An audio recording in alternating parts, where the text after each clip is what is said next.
All right, another thing that we really need to talk about as far as fundamental goes is the use of a good rear bag. All right, so once we started getting into long range shooting, I was training military, I noticed that most of the time, either the guys had a rear bag that gave you full up, it's filled up with sand, full down, but it didn't give you many options. And basically it was too tight.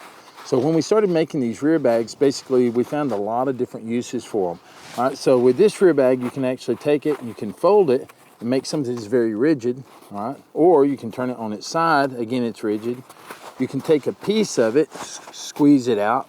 Again, the rear bag does all the aiming, all right? So the left hand, we try not to have much pulse or much pressure points on the stock as little as possible. What we're actually looking for is to be able to manipulate with the use of the rear bag only.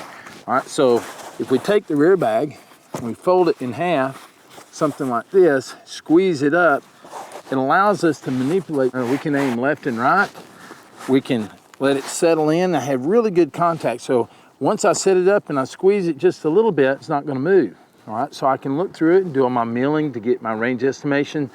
Now there's a lot of different things that we can actually do. If we put it on a wall, you can actually load up, lay it on top of a wall, load into it like this, so it gives you more support, all right? But if it was solid, it actually create a fulcrum to actually work around. So this actually gives you that capability of kind of encompassing the forearm and really loading into it. Another key point is you can take a rear bag like this when you're shooting positional shooting, fold it up, stick it under your leg. Now you're not using that muscle.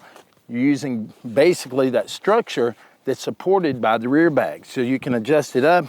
You can actually even take it and place it to where it's under this side. Now, we've got good points of contact here that give me something that I can rest this elbow on, and I'm not using muscle, so I'm not gonna get that shaking that's gonna occur in a minute that I can't control. So this allows me to relax my whole system by just the use of the same rear bag.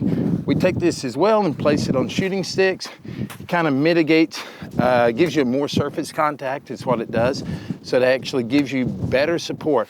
So the use of a good rear bag, not only for prone shooting, for positional shooting, or maybe even on top of shooting sticks.